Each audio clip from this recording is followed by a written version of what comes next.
Bienvenue tout le monde.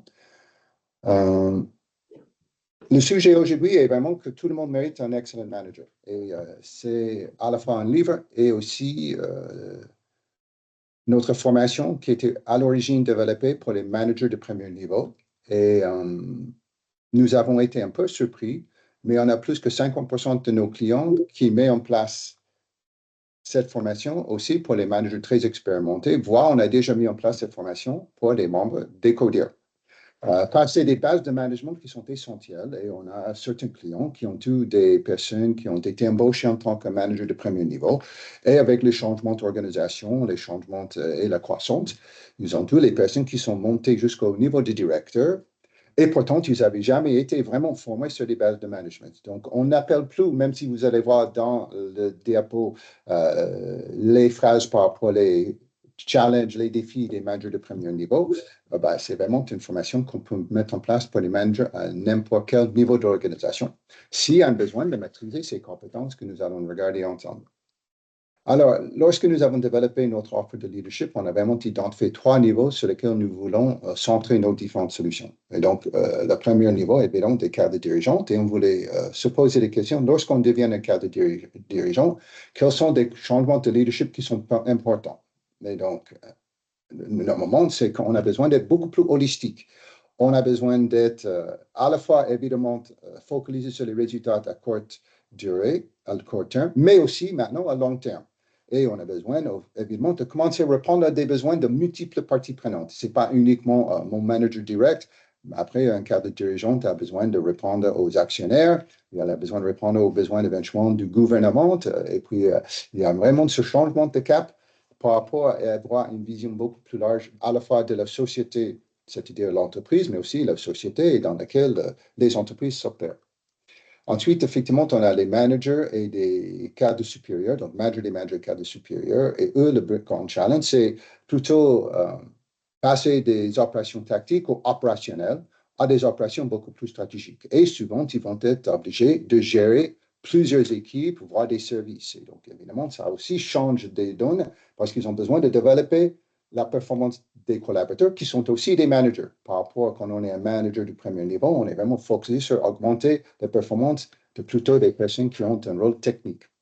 Et pour les personnes qui deviennent un manager de premier niveau pour la première fois, évidemment, le gros changement de leadership, c'est que je passe d'une contribution individuelle à, en effet, le mot que j'aime bien utiliser, c'est optimiser la performance individuelle et collective. Et donc, ça peut être un vrai enjeu pour beaucoup de managers qui n'ont pas forcément des compétences et des connaissances nécessaires pour vraiment optimiser la performance, avoir une vision de la performance de l'équipe, mais aussi la vision de la performance de chaque personne et ce que j'ai besoin de faire pour optimiser la performance de chaque personne. Okay? Donc, c'est là où on va vraiment se centrer. Mais encore une fois, ça peut être un besoin pour d'autres managers que des managers de premier niveau s'ils n'ont pas encore maîtrisé des compétences que nous allons regarder. Okay? Et donc, comme je vous ai dit, c'est basé sur le livre « Tout le monde mérite un excellent manager ». Et c'est les 6 pratiques essentielles pour diriger une équipe. Alors, première chose, et je pense que tout le monde le sait, c'est que les managers de premier niveau ont un plus grand impact sur vos résultats. Nous savons que lorsque les collaborateurs de mission, que la raison numéro 1 que les collaborateurs vont donner pour quitter une entreprise n'est pas que l'entreprise n'est pas bonne, que l'entreprise ne va pas dans le bon sens, c'est plutôt que je n'ai pas un bon manager. Et donc, on a vraiment un enjeu à la fois pour empêcher les meilleurs éléments de partir parce qu'ils n'ont pas un bon management, mais aussi, évidemment, l'engagement que nous allons regarder par la suite, est un levier très important pour optimiser la performance. Et donc, ce qui est aussi compliqué pour les leaders de premier niveau, c'est que le rôle devient de plus en plus complexe. Et pourquoi? Parce que la plupart des entreprises sont en train d'éliminer les niveaux de management de façon massive. Je me souviens quand j'ai commencé chez DuPont de Nemours en 1985, je travaillais dans un département où il y avait un directeur, il y avait ensuite un manager, et ensuite il y avait mon manager. Et le directeur et le manager ne faisaient pas d'autre chose que manager. Avec tous les objectifs d'optimiser la performance, mais surtout optimiser la rentabilité. Je me souviens quand j'ai quitté DuPont 8 ans plus tard, le manager et les directeurs ont été virés et puis tous les managers répondaient directement au directeur de notre site. Donc, il y avait plus ces niveaux d'intermédiaires de management qui pourraient gérer beaucoup de questions. Donc, on a beaucoup de managers de proximité qui ont des responsabilités importantes au niveau management, mais en même temps qui sont toujours vus comme un expert par rapport à leur domaine d'activité. Okay? Donc, évidemment, ils ont besoin d'assumer le rôle de coach et d'expert technique en même temps. Et ça peut être très compliqué. Et ils ont besoin d'inciter les collaborateurs à réaliser des tâches que le manager ne fait pas. Donc, il n'a pas forcément les compétences et les connaissances nécessaires pour former des collaborateurs sur toutes les tâches. Il a besoin évidemment d'adapter rapidement au changement parce que toutes les sociétés avec lesquelles on travaille aujourd'hui, ils sont en train de mettre en place des changements avec des vitesses différentes, mais on ne connaît aucune qui n'a pas des changements importants à mettre en place. Et puis, évidemment, il y a tous les enjeux de manager des collaborateurs à distance. Et puis, lié à ce fait de changement de personnel, il y a des changements de processus et d'orientation. Donc, comme nous avons dit, l'objectif de chaque manager est d'optimiser la performance individuelle. Et chez Franklin Covey, ce que nous souhaitons lorsque nous formons des managers, c'est qu'ils arrivent à faire en sorte que chaque collaborateur pense et dit la phrase sur l'écran. Que je pense que je suis un membre apprécié, valorisé, d'une équipe gagnante, qui fait un travail qui a du sens, et je travaille dans un environnement de confiance. Un travail qui a du sens, qui est important pour moi et pour les personnes avec qui je vis. Je vais être fier de ce que je fais. On peut changer cette phrase avec « je suis fier de mon travail et de mon entreprise ». Donc ça, c'est notre objectif en tant que manager, de créer cet esprit au sein de mon équipe. Et on va regarder que toutes les compétences, toutes les pratiques que nous allons regarder par la suite ont comme objectif de faire en sorte que chaque personne au sein de la société pense et dit ce qu'on voit sur l'écran. Donc, par rapport à ça, effectivement, on a les 6 pratiques critiques. Et donc, le premier est vraiment cette notion d'état d'esprit. Je vais passer un peu plus de temps à regarder chaque pratique en plus de détails, mais c'est vraiment lié à, je dirais, 4 phrases. Le premier, on a déjà dit, c'est que je suis maintenant ici pour obtenir des résultats avec et grâce à mes collaborateurs. Donc, ça, c'est vraiment la première partie. Mais il y a une deuxième partie, un deuxième message qui est très important pour un manager, qui est ne restez pas seul. Ne restez pas seul. Créez un lien avec d'autres managers à votre niveau pour que vous puissiez échanger par rapport à vos problèmes, par rapport à vos challenges, par rapport à éventuellement des opportunités de croissance. Ne restez pas seul non plus vis-à-vis les managers qui sont plus seniors que vous. Même s'il n'y a pas de système ou de programme pour créer un mentor de façon officielle, trouvez des mentors au sein de la société. Trouvez des personnes, et pas que votre chef. Trouvez d'autres personnes qui peuvent vous expliquer un peu le code de ce qu'il faut faire et ce qu'il ne faut pas faire au sein de la société. Donc, on va vraiment les inciter à comprendre comment il faut faire pour avoir toutes ces informations qui peuvent les aider à réussir en tant que manager. Le troisième, on en a déjà parlé. Je suis là pour optimiser l'engagement individuel et collectif. Et souvent, on va créer le lien pour beaucoup de nos clients avec tout ce qui est leadership inclusif, parce qu'on sait que le leadership inclusif est vraiment un moyen très important pour créer l'engagement. Donc, c'est vraiment ça, on va vraiment focuser sur cet état d'esprit. J'ai besoin d'optimiser les performances, il ne faut pas que je reste seul. Et comment je peux faire pour vraiment, chaque moment que je suis en train d'interagir avec mes collaborateurs, je suis toujours en train de réfléchir à l'impact de mes actes, de mes actions, de mes paroles sur l'engagement de mes collaborateurs. Okay? Donc, lié à ça, effectivement, on va regarder un moyen extrêmement important pour développer l'engagement qui est des entretiens individuels. Et on va regarder à la fois comment les organiser et comment faire du coaching. Et je vais vous expliquer ça en plus de détails par la suite. Troisième partie qui est vraiment liée à la notion d'être certain que les collaborateurs ils ressentent qu'ils font un travail important qui a du sens, c'est qu'on va montrer au manager comment créer le lien entre les objectifs de la société, voir les valeurs et la mission de la société, ça c'est l'idéal, avec les objectifs de l'équipe, et que ça se traduit en objectifs individuels pour chaque personne, pour que chaque personne au sein de la société peut voir en quoi est-ce que ma contribution est importante à titre individuel, mais aussi comment ça nous aide en tant que société à réaliser nos objectifs et notre mission. Une fois qu'on avait fait ça, on va vraiment regarder cette notion de créer une culture de feedback. Pardon, je suis allé un peu trop loin. Et là, c'est ce qui est vraiment différent pour beaucoup de managers. La plupart des managers ont déjà reçu du feedback en tant que collaborateur. Donc ça, c'est pas quelque chose de nouvel. Ce qu'on va leur apprendre à faire, c'est comment faire pour demander du feedback de leurs collaborateurs, de leurs managers, de leurs pairs. Parce qu'on sait que le feedback est un moyen extrêmement important pour optimiser la performance. Et d'ailleurs, les équipes hautement performantes vont échanger du feedback et souvent le chiffre va choquer les personnes 300 fois plus que les équipes performantes. Je dis, comment c'est possible, 300 fois plus?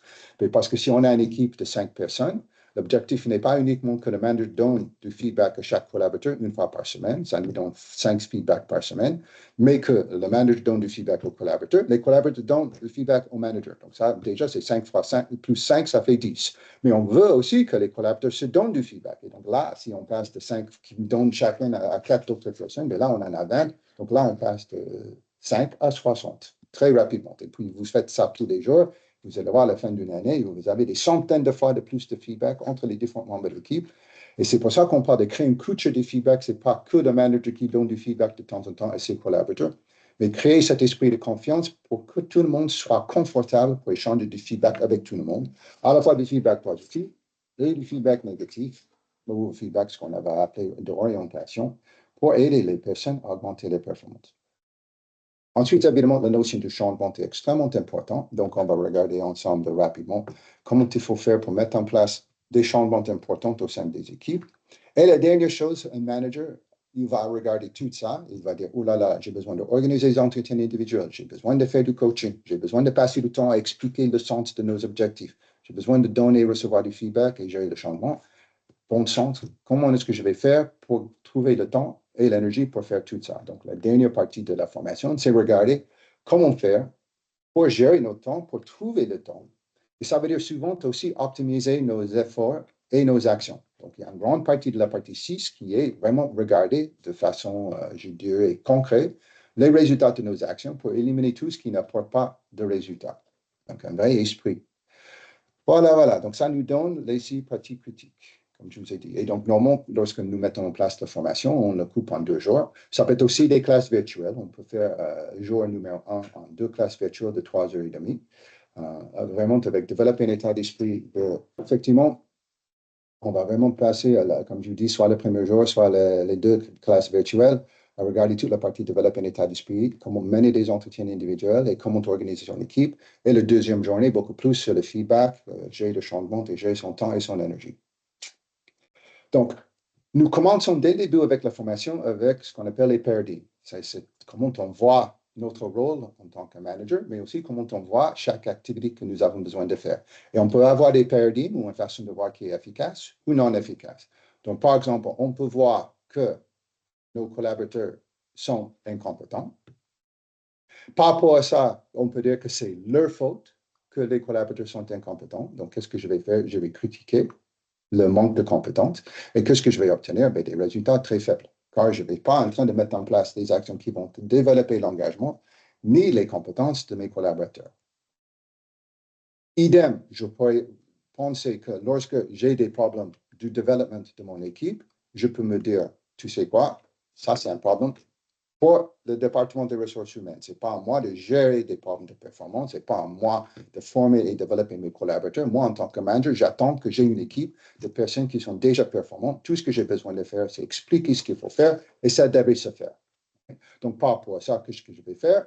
Mais je ne vais pas gérer toute la partie développement, toute la partie optimisation de la performance, toute la partie engagement de mes collaborateurs. Et donc, évidemment, qu'est-ce que je vais avoir? Des résultats très moyens. Donc, nous, on va vraiment faire en sorte que les managers voient qu'à la fois, c'est comment tu vois le rôle qui va avoir un impact sur les résultats qu'ils vont avoir. Et deuxième chose, ils ont besoin d'embrasser toute la partie. Je suis responsable pour développer la performance de mes collaborateurs. J'ai bien dit les performances parce que chaque collaborateur a leur propre niveau de performance et j'ai besoin de gérer ça selon leurs besoins et leurs envies en tant que collaborateur. Donc, par rapport à tout ça, on va effectivement espérer qu'on développe cet esprit qui est tout le monde est responsable au sein de la société de l'engagement et de la performance de tous les collaborateurs. Et donc, qu'est-ce que je vais faire? Bien, évidemment, je vais dire à titre individuel, lorsque j'ai des problèmes d'engagement, j'ai des problèmes de performance, j'ai des problèmes de compétences, que je m'en occupe. Et puis, dernièrement, ça veut dire que je vais évidemment avoir une équipe très engagée qui va être performante. Donc, nous commençons dès le début de la formation avec cette notion d'engagement qui est extrêmement importante. Et c'est lié, en effet, à cette notion de développer un état d'esprit de leader. Et donc, on va revisiter, en effet, les états d'esprit qui, pour nous, sont importants pour un nouveau leader. Et on commence avec ça par rapport à la formation. Et donc, il y en a vraiment 6 qu'on veut regarder.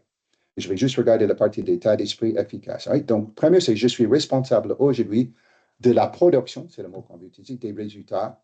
Donc, numéro 2, j'organise régulièrement des entretiens individuels pour aider mes collaborateurs à rester engagés. Donc, ce n'est pas uniquement pour faire le point, pour suivre le plan d'action, pour voir si les résultats sont au niveau, mais c'est aussi de vraiment avoir cette notion de je suis là pour développer et essayer de faire en sorte que mes collaborateurs restent très engagés tout au long de l'année, qui peut être un vrai challenge. Okay? Puis, numéro 3, pour fixer des objectifs et piloter la performance, j'ai besoin d'aider mes collaborateurs à vraiment comprendre le pourquoi. Donc, ça, c'est le lien entre leur travail et les objectifs, la mission, la vision de la société. Derrière le quoi, donc ce qu'on fait, et normalement, je veux les soutenir dans le comment, c'est-à-dire autant que possible de développer leur capacité à répondre à la question comment je fais. Et notre objectif, évidemment, c'est expliquer le pourquoi, regarder ensemble le quoi, et faire en sorte que ce soit les collaborateurs qui choisissent le comment lorsque nous avons développé leur propre niveau d'autonomie. Ensuite, on a effectivement cet état d'esprit qui est très important. Évidemment, je donne du feedback, mais surtout, je demande du feedback et je vais inciter tous les membres de mon équipe de donner et de recevoir du feedback pour augmenter la performance de toute l'équipe. Numéro 5, effectivement, c'est toute la notion du changement. Souvent, on est quand même très submergé par tous les changements et on essaie de minimiser les changements en tant que manager de premier niveau. On essaie de protéger notre équipe contre tous ces changements. Et là, on va essayer de vraiment faire en sorte qu'on devienne des ambassadeurs de ces changements, qu'on va vraiment devenir des leaders par rapport à ces changements et que j'encourage mon équipe de mettre en place ces changements. Et puis le dernier, je dois gérer mon temps et mon énergie pour être un leader efficace. Comme on peut voir, ce que je trouve intéressant par rapport à cette discussion, que chaque manager peut avoir leur propre challenge par rapport aux 6, mais il y en a quand même un sujet qui sort tout le temps, c'est gérer le changement. C'est un challenge pour presque tous les managers aujourd'hui. Alors, donc, numéro 2, la deuxième pratique, c'est vraiment comment organiser des entretiens individuels. Et par rapport à ça, on va demander au manager de vraiment faire un bilan, et je trouve que c'est un exercice très intéressant du niveau d'engagement de chaque collaborateur au sein de leur équipe. Et on a identifié chez Franklin Covey 6 niveaux d'engagement. Les niveaux en bleu sont plutôt des niveaux, je dirais, d'engagement positif, et les niveaux en marron ou en noir, selon votre écran, sont plutôt les niveaux de désengagement. Donc, on commence avec la coopération volontaire. Donc, c'est la première, je dirais qu'un engagement qui est plutôt positif, pas un désengagement. Ça, c'est lorsque vous fixez un objectif, la personne dit, je veux bien faire cet objectif. Moi, je vais être vu comme quelqu'un de performant. Je veux avoir un bon feedback. Je veux éventuellement avoir une bonne augmentation. Donc, je veux être performant. Donc, je vais coopérer. Je vais faire tout ce que je peux pour réaliser l'objectif. Mais c'est plutôt parce que je pense que mon rôle est important et parce que je vais être vu comme un bon membre. Ça ne veut pas dire que je pense que l'objectif en soi est quelque chose de vraiment important dans le sens où si je ne fais pas cet objectif, ça va avoir d'impact négatif sur le monde. Lorsqu'on passe à le niveau d'engagement sincère, c'est lorsque l'engagement en soi, donc l'objectif en soi ou les tâches en soi, sont importantes pour moi à titre individuel. Je tiens à cœur de les faire bien. Parce que maintenant, ce n'est pas juste que je vais être vu comme un bon membre, que je veux être quelqu'un de positif au sein de l'équipe. C'est ce que je fais est important pour moi. Donc, on a déjà passé à un niveau supérieur.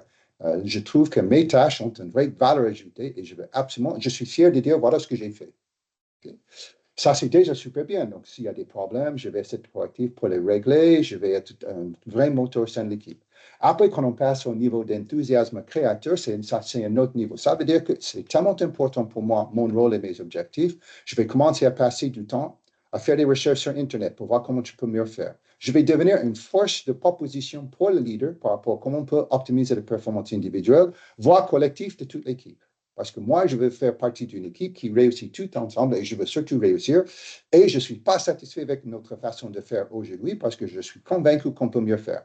Et ça, c'est positif pour nous. C'est qu'on veut que chaque personne propose des idées et est à la recherche de comment on peut faire pour améliorer la performance. Et normalement, vous savez, il y a pas mal de livres qui ont expliqué, lorsqu'on passe de la coopération volontaire vers l'enthousiasme créateur, on augmente la productivité de notre équipe par 50% et on augmente la rentabilité pour 33%. Donc, c'est aussi pour ça qu'on passe autant de temps sur l'engagement. Moi, je connais très peu de leviers qui ne demandent pas un investissement au niveau informatique, au niveau des outils, qui augmentent autant la performance que de créer un engagement d'enthousiasme créateur au sein de nos équipes. Donc, on se centre vraiment dessus pour dire comment est-ce que je pourrais essayer de faire ça. Et puis, une question, on n'a pas le temps, mais j'adore poser les questions. Est-ce que vous avez déjà fait partie d'une équipe où il y avait un vrai esprit d'enthousiasme créateur et quelles étaient les conditions pour y arriver? Et on entend toujours les mêmes. C'était un travail important, on était responsabilisés, on se sentait vraiment en confiance avec nos équipes et avec nos managements pour y arriver. Malheureusement, on a aussi 3 niveaux de désengagement. Le premier, c'est conformité indifférente. C'est-à-dire que vous me demandez de faire X, je fais X. Parce que je ne veux pas être sanctionné. Je ne veux pas que quelqu'un me dise je ne fais pas mon boulot.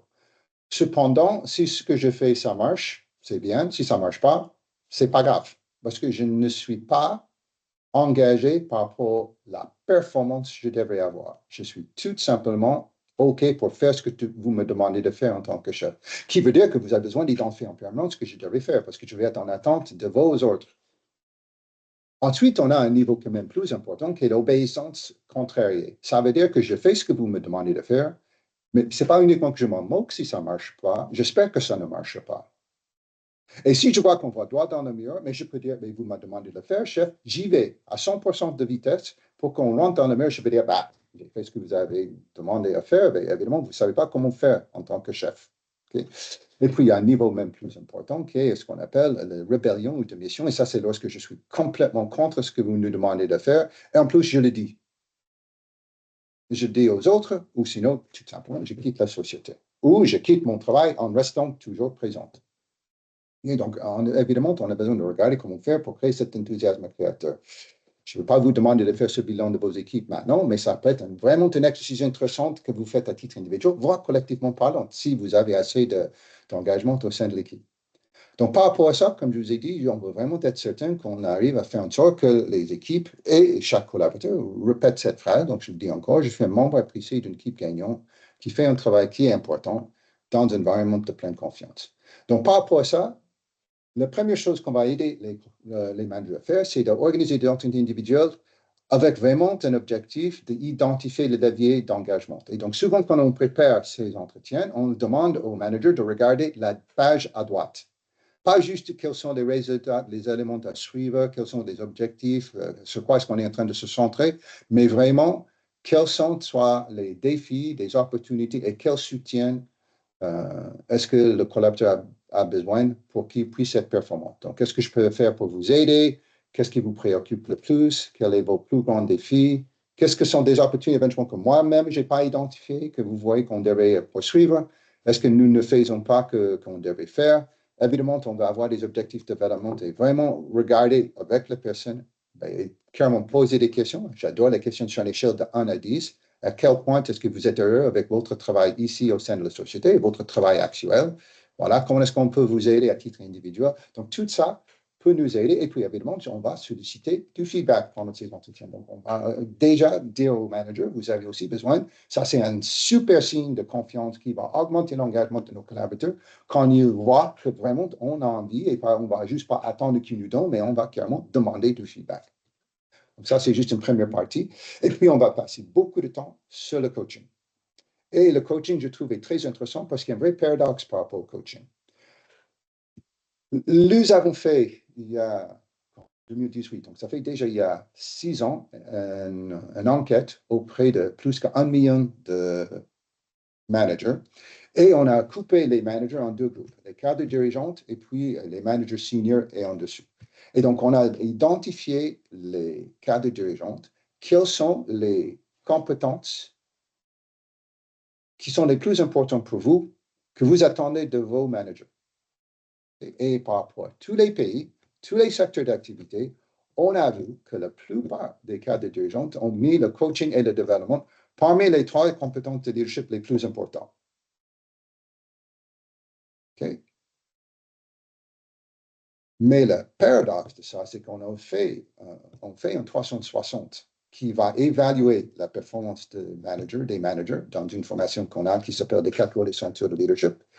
Et on voit partout dans le monde, n'importe quel secteur, que le coaching et la compétence de leadership qui est la moins pratiquée. Donc ça, c'est le vrai paradoxe. C'est qu'on sait que les cadres de dirigeants attendent absolument que les directeurs, les managers de premier niveau mettent en place du coaching et développent les autres personnes. Et pourtant, on sait que les personnes concernées ne le font pas. Pourquoi? Ben, il y a 3 raisons. La première, c'est effectivement, il y a un manque de temps. Et c'est vrai, le coaching, ça prend du temps. Deuxième, c'est que les managers ne connaissent pas ou qui ne sont pas à l'aise avec un processus de coaching. Et puis le troisième, qui est aussi vrai, si ça ralentit la performance immédiate. C'est forcément plus long de coacher quelqu'un, leur demander de développer un plan d'action, de mettre ça en place, peut-être avec les résultats qui au début ne sont pas aussi bons, que de leur dire vous faites X, Y et Z tout de suite et que ça, effectivement, à court terme, ça pourrait être plus efficace que de faire du coaching. Le problème, c'est que, comme vous le savez, le coaching, c'est ce qui développe à la fois la confiance et les compétences. Et c'est aussi, et c'est pour ça qu'on passe beaucoup de temps dessus, la compétence de leadership qui a le plus grand impact sur l'engagement. Donc, et on a besoin de faire des investissements à court terme pour créer des conditions pour avoir quelqu'un qui va passer vers l'engagement le plus important qu'on a vu, qui était effectivement, si on n'est pas compétent, si on n'a pas confiance, on ne va jamais être en création. Donc, par rapport à ça, je ne vais pas passer trop de temps. Je vais regarder là parce que là, effectivement, sur tous les camps. Oui, question, oui. Oui. John, juste une remarque par rapport à ça. Je suis tout à fait d'accord avec ce que tu dis sur les 3 points. Moi, il y en a vraiment un autre qui est très important. C'est pour pouvoir effectivement coacher, je pense, ces équipes, il est important soi-même d'être coachable. C'est-à-dire accepter soi-même le coaching, et ça, on ne parle pas assez. C'est que c'est dur aussi de reconnaître ses faiblesses, de reconnaître effectivement les points qu'on doit travailler, nos pensées bloquantes, mais pour le manager, si on ne le fait pas nous-mêmes, très difficile de coacher les autres. Ah, c'est un très bon point. C'est vrai, super. Merci, Albert. Très bon point. Donc, par rapport à ça, je ne vais pas en effet passer le temps à regarder les différents types de questions, juste très, très rapidement. Donc, on va vraiment regarder 3 types de questions de coaching. Et donc, souvent, on va mettre les managers en exercice de coaching entre d'autres managers et on va leur faire travailler sur les vrais challenges de management qu'ils ont au sein de leurs équipes. Donc, vraiment, les exercices sont des vrais exercices. Et on va demander aux personnes qui est le coach de ne pas proposer des solutions, ne pas donner des conseils, ne pas dire ce qu'il faut faire, qui est très difficile. Parce que ça, c'est la deuxième chose qu'on a besoin de réapprendre. Si en tant que manager, ce n'est pas parce que quelqu'un vient me voir avec un problème que je devais fournir la solution. Right? Ça, c'est répondre à une question, mais c'est pousser les personnes à rester dans la partie, ce qu'on appelle dépendance au niveau compétence par rapport à leur métier. Donc, on va toujours pousser les personnes vers l'indépendance et ça passe par le coaching, qui veut dire que je pose des questions pour faire en sorte que ce soit l'autre personne qui propose un plan d'action. Et évidemment, on le dit toujours, si vous êtes en train de faire du coaching, mais vous ne terminez pas votre entretien avec un plan d'action, avec des délais, vous n'êtes pas en train de faire du coaching, vous êtes en train de faire du blablabla. Le coaching se termine toujours avec une analyse très claire de l'écart de performance, ou que ça peut être un écart d'engagement, ou peut-être des comportements ou des actions qui ne sont pas correctes, et avec un plan d'action pour réduire, voire éliminer à 100% cet écart. Ça, c'est la définition du coaching, pour réduire les écarts. Donc, les 3 questions qu'on va poser, c'est vraiment des questions de clarification pour avoir une meilleure compréhension du problème. Donc, si par exemple, il y a un collaborateur qui vous dit « j'ai un vrai problème avec John, il est vraiment super compliqué », là, on n'a pas assez d'informations pour vraiment coacher la personne. Donc, on va poser une question de clarification. Quand vous dites « vous avez un problème avec John », que vous voulez dire par ça? Ou est-ce que vous pouvez me donner des exemples lorsque vous avez eu des problèmes avec John? Pour qu'on puisse avoir vraiment une analyse et une compréhension. Partager du problème. Ça, c'est le début du coaching. Etc. On parle tous du même problème. Et que le problème était bien analysé. Ensuite, on va effectivement poser des questions ouvertes pour explorer des options, éventuellement des questions révélatrices pour générer ce qu'on appelle la pensée créative. Donc, je vais faire ça très rapidement. Malheureusement, on n'a pas le temps de vraiment faire la formation. Donc, une question de clarification, c'est comme je viens de vous dire. Quand vous dites que vous avez un problème avec Kim, qu'est-ce que cela signifie? D'autres exemples, pour vous m'en dire plus sur vos problèmes avec John. Quand vous dites que John, il est compliqué, que voulez-vous dire par rapport à ça? Est-ce que vous pouvez m'aider à comprendre ce que vous voulez dire lorsque vous dites que John, franchement, il ne respecte pas ses engagements? Est-ce que vous pouvez me donner des exemples concrets de ce que vous voulez dire par rapport à tout ça? Okay? Donc, ça, c'est important pour aider le collaborateur à aller plus loin dans la discussion du problème. Ensuite, on a ce qu'on appelle des questions ouvertes. Okay? Donc, ça, il y a un objectif d'explorer des options. Donc, comment est-ce que vous avez déjà abordé ça jusqu'à présent? Euh, Vous pourrez aussi poser d'autres questions comme qu'est-ce que vous avez déjà essayé? Est-ce que ça a bien fonctionné? Là, vous allez voir, il y a deux types de questions différentes. On va toujours poser des questions qui s'appellent des questions quoi. Donc, qu'est-ce que vous avez fait? Qu'est-ce que vous pourrez faire? Mais aussi des questions, ce qu'on appelle comment ou quoi, ou pourquoi, pardon. Une question pourquoi, c'est quel est le résultat que vous avez eu ou qu'est-ce que vous avez essayé de faire avec ces actions? Quel était en effet votre objectif par rapport à ces actions? Et c'est important de demander les deux. Parce que des fois, on ne va pas forcément comprendre l'action d'un collaborateur par rapport à un certain problème et on a besoin de poser la question, mais quel était votre objectif par rapport à cette action? Ah, d'accord, maintenant je comprends pourquoi vous l'avez fait. Et ensuite, on peut poser la question, est-ce que ça a bien fonctionné? Donc, important de comprendre les deux différents types de questions ouvertes, les quoi et les pourquoi, okay, qui peuvent être très utiles pour un manager de comprendre. Et quelles autres idées avez-vous? Et pensez-vous que cela va résoudre complètement le problème? Donc, ça, c'est un pourquoi. Pourquoi vous le faites? Pour essayer de régler le problème complètement. Et puis, on a une dernière question qui peut être vraiment très intéressante, qui appelle à la créativité. C'est rendre la personne à imaginer ce qui est possible et puis poser une question par rapport à comment on peut y arriver. Donc, si le collaborateur dit, j'ai un vrai problème avec John, il ne respecte pas ses engagements, on travaille ensemble sur un projet et le projet est en retard, et moi, je suis un peu la personne en train de recevoir tout la blâme, entre guillemets, du fait que le projet est en retard, car je suis le chef du projet. Donc, on peut poser une question créatrice qui est, imaginez que John respectait tous ses engagements, que le projet était complètement nickel au niveau de tous les délais et que vous êtes en train de recevoir un feedback très positif de votre management par rapport à la gestion du projet. Comment ça serait? Et on demande à la personne de vraiment expliquer la situation, comment tu vois la réussite. Et ensuite, on pose une deuxième question qui est, alors, pour y arriver, qu'est-ce qu'il faut faire? Et ça peut être vraiment un super moyen de faire du coaching et ne pas donner une solution, aider la personne à imaginer la réussite de la situation et de trouver des solutions. Et ça marche super bien. Donc, on va en effet travailler sur toutes ces questions-là et puis mettre les managers en sous-groupe de trois. Et ils vont faire des exercices de coaching qui sont toujours extrêmement puissants. Et vraiment que ça crée beaucoup de valeur ajoutée parce qu'on fait deux choses. On développe les compétences de coaching et en même temps, on permet les managers de régler des vrais problèmes pendant la session. OK? Voilà, donc ça, c'est des questions. Est-ce qu'il y a des questions par rapport à tout ça? Je vais regarder l'heure pour être certain que je vous donne un peu de temps pour les questions. OK. OK, ensuite, effectivement, la partie feedback.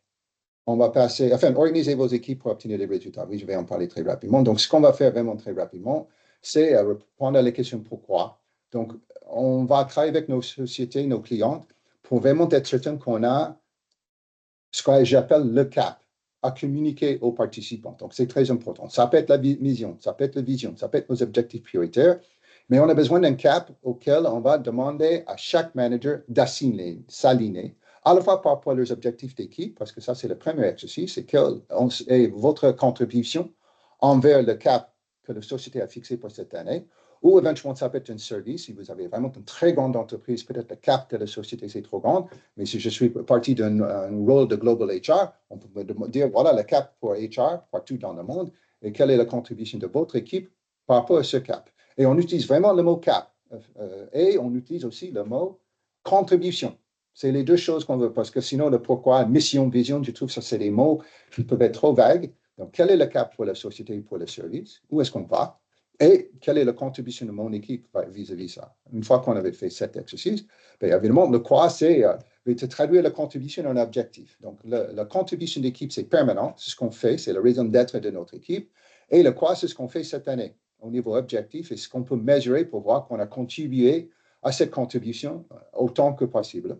Et puis, évidemment, la dernière question, c'est comment on va le faire. Et donc, par rapport à ça, on va équiper les managers à être capables de faire ça par rapport à leur équipe déjà. Donc, on travaille sur l'équipe. Et évidemment, on va ensuite les aider à faire exactement la même démarche avec le collaborateur.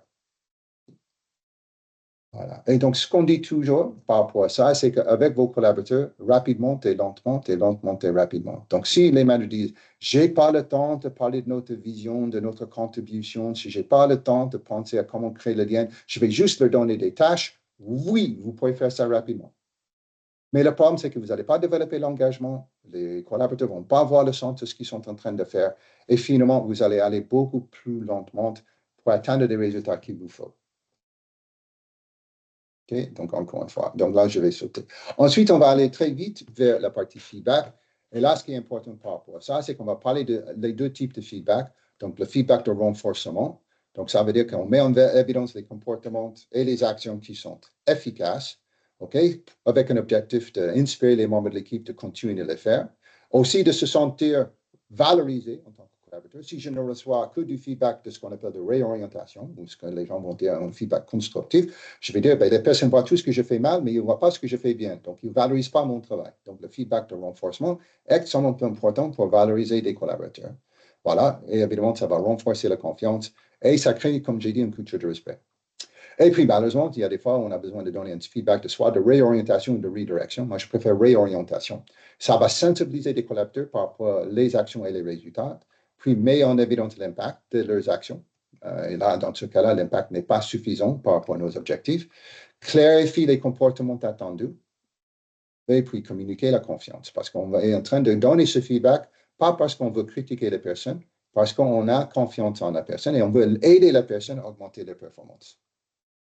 Et puis, la dernière chose qu'on fait, donc je ne vais pas tout montrer, c'est effectivement pour créer une culture de feedback, on va forcément former les managers sur des techniques pour demander du feedback. Et donc, déjà, on a besoin de déclarer notre intention et puis demander un feedback spécifique. On peut pas, une bonne question n'est pas est-ce que vous pouvez me donner du feedback en tant que manager? C'est beaucoup trop vague et le collaborateur ne va pas savoir comment faire. Par contre, si vous dites, pendant la dernière réunion d'équipe, j'ai remarqué qu'il y avait 3 personnes qui ne faisaient pas attention et au moment que j'étais en train de regarder les résultats, vraiment, je sentais que ça concerne les personnes. Comment est-ce que je pourrais faire ça différemment pour être plus impactant? Là, ça, c'est une bonne façon de demander du feedback. Très spécifique par rapport à une situation concrète et le collaborateur va être en mesure de vous donner un vrai feedback parce qu'il ressent aussi que vous êtes sincère par rapport à la façon de poser cette question. Okay. Puis, la partie diriger le changement, je pense que je ne vais pas avoir le temps de vraiment vous montrer la vidéo. Donc, en effet, quand on fait la formation, on va regarder pourquoi le changement ne réussit pas. Et le premier, malheureusement, c'est qu'il y a les leaders qui sont peu compétents par rapport à comment changer et comment mener le changement.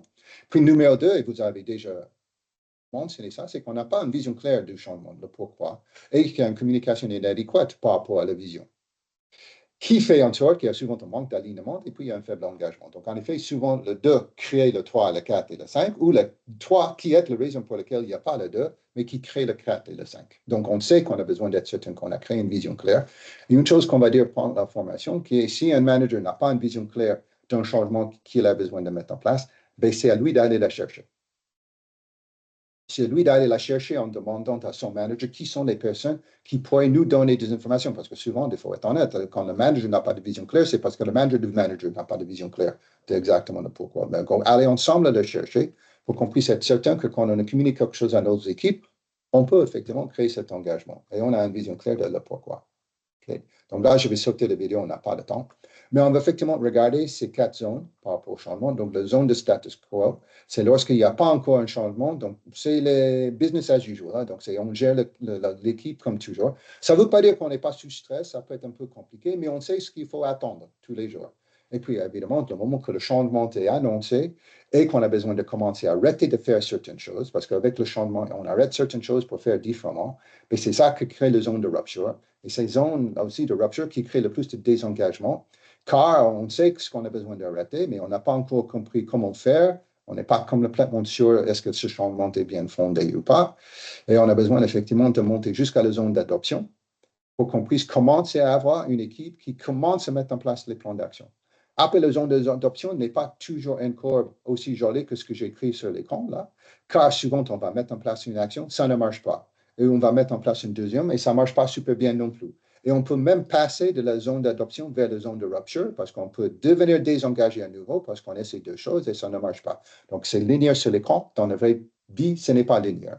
Et puis, la deuxième chose, c'est qu'il n'y a pas toujours le courbe qui remonte. Il y a plein de fois où on va aller jusqu'en bas de zone de rupture et on y reste.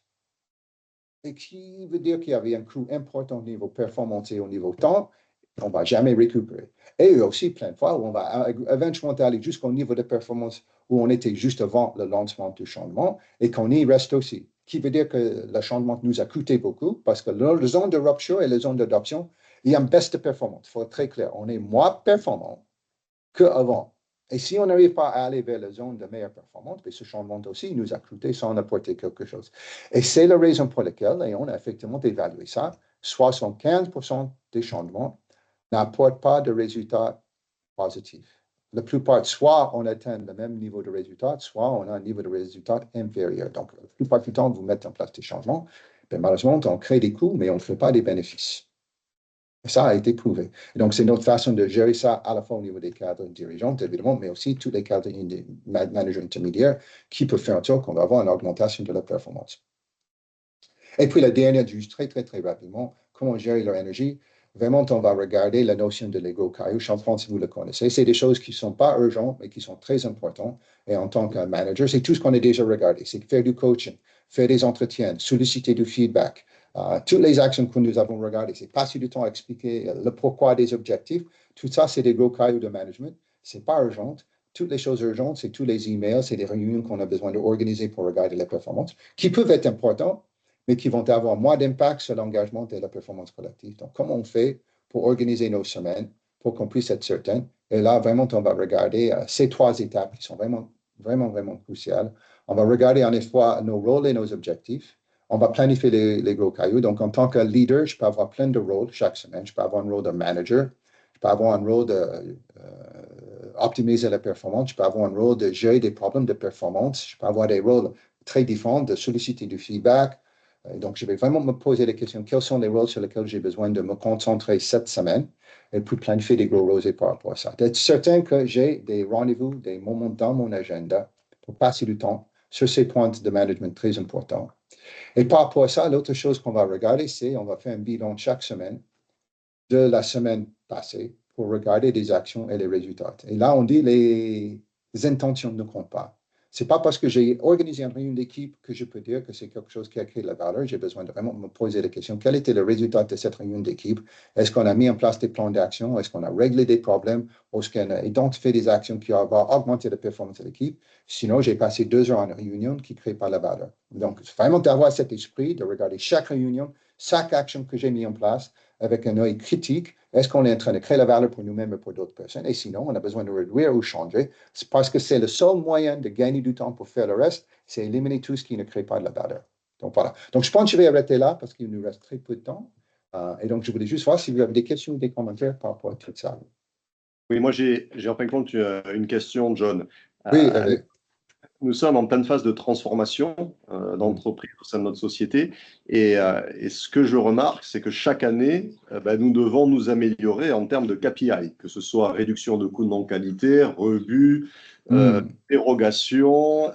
Voilà, il y a des objectifs qui sont même ambitieux, de moins 20%, et ce qu'on peut comprendre. C'est important pour aussi la pérennité d'entreprise.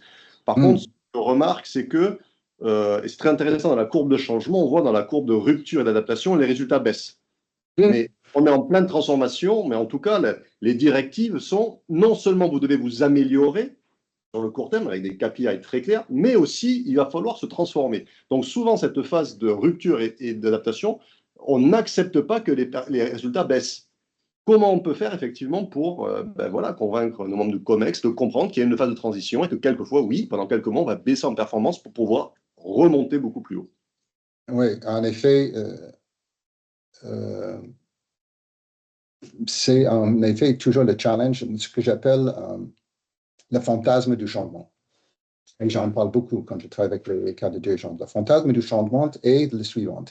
Je vois qu'il y a un écart de performance, j'ai besoin de l'améliorer, je vais développer une stratégie du changement, je vais créer une présentation. Il suffit que je fais la présentation, les équipes vont accepter le changement, le mettre en place et on va avoir une augmentation de le résultat tout de suite. C'est un fantasme, c'est pas ça la vraie vie.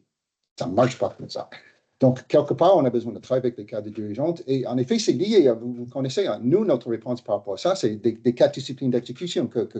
C'est que par rapport à toutes ces transformations, on ne peut pas améliorer tout en même temps. Donc, ça revient en effet à ce qu'on vient de voir. Tu sais, il y a une loi qui est inévitable dans la vie, qui est la loi de focalisation. Nous ne pouvons pas faire 10 choses, tous avec excellence, avec le même résultat. C'est impossible en même temps.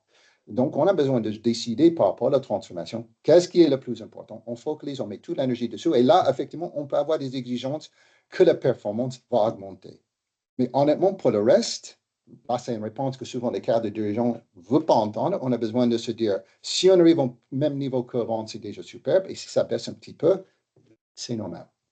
Mais Ouais. c'est très difficile de faire en sorte que les cadres de dirigeants acceptent ça parce qu'ils disent, mais c'est un paradigme que je trouve inefficace, c'est un fantasme. Et moi, j'utilise le fantasme. À chaque fois que je fais des formations de gestion du changement et transformation avec les cadres de dirigeants, je dis, la première chose que je vais adresser avec vous, si vous pensez que ce que je pourrais vous faire à la fin de ces 2 jours ensemble, c'est que vous avez une présentation PowerPoint et que vos changements vont se mettre en place et que la performance ne va pas baisser, on arrête maintenant parce que je perds mon temps et vous aussi. Bon, merci, John. Très clair. Merci. Est-ce qu'il y a d'autres questions? Bonjour, oui, moi j'avais une question par rapport à la roue que vous avez montrée. Je Mhm. voulais savoir en fait si ça, pour vous, c'est des facteurs qui peuvent prédire la réussite d'un manager du coup. Oui, et, d'ailleurs, on utilise cette roue dans notre 360. Je ne l'ai pas présenté, mais on a développé un 360 avec 58 compétences. Et tout ce qui est dans la roue est lié à des compétences qu'on va évaluer. Et pour nous, sont des compétences clés pour être un manager efficace. Et d'ailleurs, nous avons aussi, vous, et c'est pour ça que ce n'est plus une formation uniquement pour les managers de premier niveau, c'est les compétences qui sont nécessaires à chaque niveau de l'organisation. Donc, c'est pour ça qu'on les a choisis. Le coaching, un cadre de dirigeant comme un manager de premier niveau a besoin d'être capable de faire du coaching. Il a besoin de donner du feedback, il a besoin de donner du sens. Donc, c'est des compétences vraiment pas uniquement de base, mais aussi prioritaires pour un manager à n'importe quel niveau pour être performant. Ok, clair, merci. Et je pense que c'est aussi pour ça que en effet, c'est nos clients qui nous ont demandé de commencer à faire ça pour des managers plus seniors, parce que c'est eux-mêmes qui ont reconnu que si un manager qui ne sait pas solliciter du feedback, de gérer le changement, ne sait pas donner et recevoir du feedback, il ne peut pas être performant.